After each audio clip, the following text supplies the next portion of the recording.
Hey everybody, I haven't done one of these in about a week or so, and with the weather that we have today, with the blustery wind and the chilly temperatures and a lot of clouds, a couple breaks of some sun, it's a good day for a soup.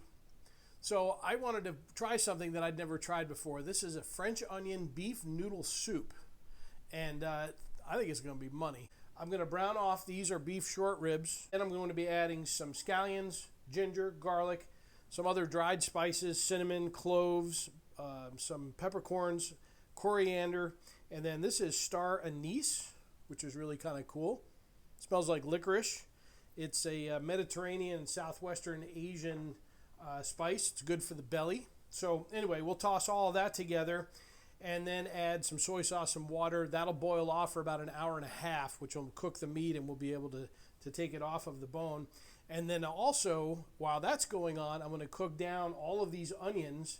We'll add the beef with the broth, that is the soy and the water, all together.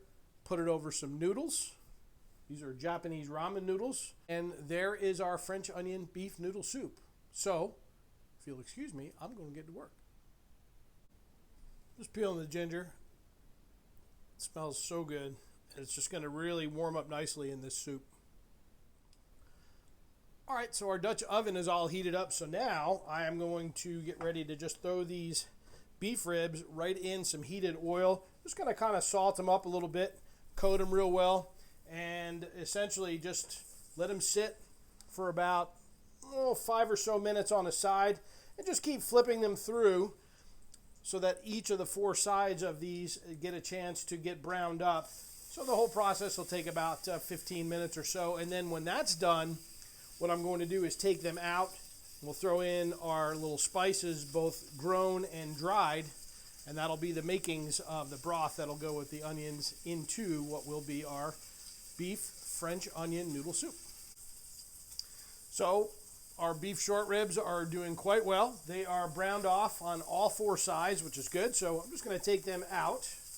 You can kind of get an idea of sort of what they look like. Of course, they have a lot longer to cook, but by browning them off, it really helps to sear in some of the juices and from the meat itself, and that'll just make it taste all the better. And now we have the white part of our scallions. The green part, that'll be more for the garnish later on. Some crushed garlic and some ginger. So that's going to go in. I'm going to let that cook up for a few minutes. Then I'm going to add those dried spices in there as well. So now the garlic and the scallions and the ginger are cooking up nicely. You got to give them a pretty good stir. But you can tell when they start to cook because you can smell them. That's the bonus of doing this. Kind of like browning off those short ribs. And the dried spices will do that as well. And what that will do is it'll just impart more flavor into what will be the soup portion of this, as opposed to just taking everything and throwing it in and let it cook. When you allow them to open up, you just open yourself up to a little bit more flavor. Just a quick little kitchen hack for you.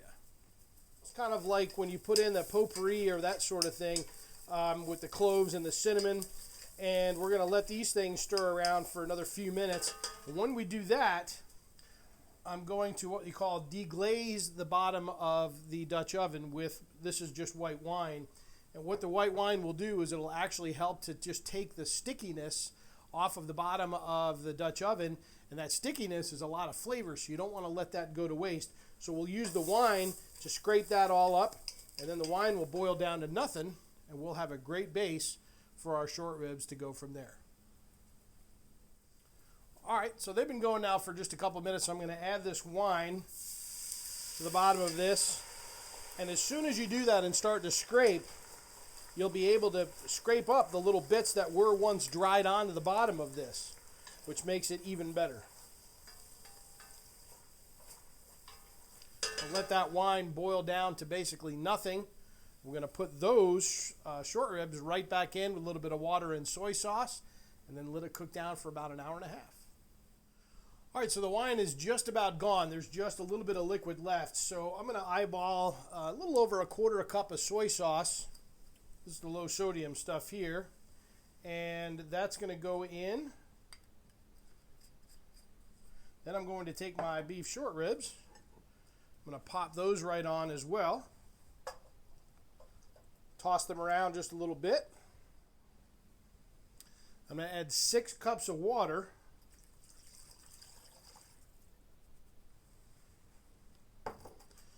Then it's going to be brought to a boil. We'll simmer it back down again for about an hour and a half. And then all the while, I'm going to chop these onions up. And then I'm going to cook those down in a big but separate pot.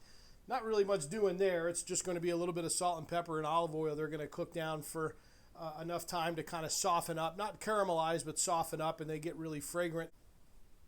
All right, so our onions have cooked down, and they are starting to really brown up nicely. And by the way, if you are putting onions into your pot and you go, oh my God, this is just ridiculous amount of onions, this thing was filled more than halfway up. And this is a big old, nice, heavy, all-clad pan here.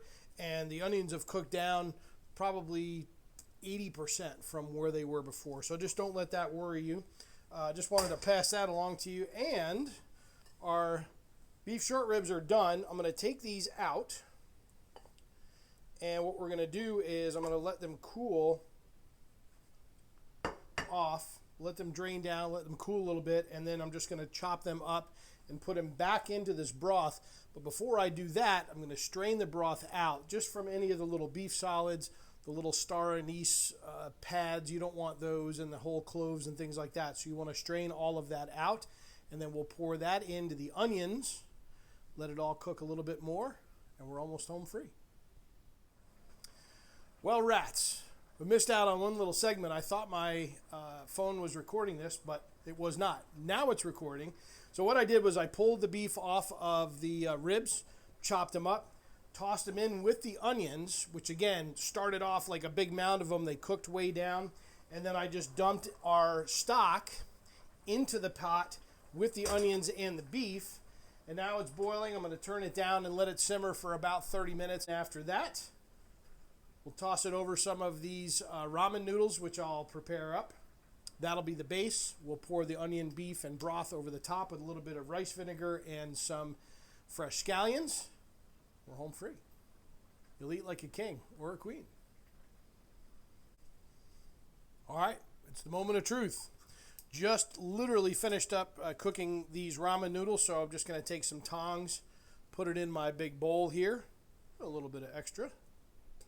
And then I'm going to spoon some of this. Again, this is the onions and the beef broth that we made here over the last couple of hours. This is not a hard dish to make, folks. It just takes some time, but it's not like you got to be slaving away in the kitchen and all of that. So we'll put that in there, and then we're going to add just a little bit of rice vinegar, a little bit of extra soy sauce. Never hurts. That's the best thing about cooking. Just eyeball it. It's all good. It's great. And then we're going to take the tongs and just kind of toss this in a little bit some more.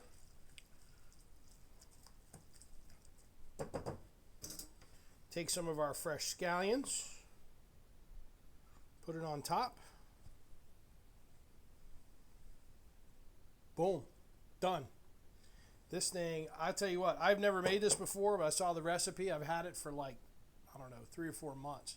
I'm like, man, I got to make that one time. Well, now is that one time, and it will not be the last time I make it, I assure you. I hope that you guys enjoyed this. I've got some more cooking shorts coming up. This is a Sterling Meritage, by the way. It's a blended wine from the northern end of Napa Valley. A great wine tour, too, by the way. If you've never been out, Sterling is a great self-guided tour. So that will go well with all of that. Bon appetit.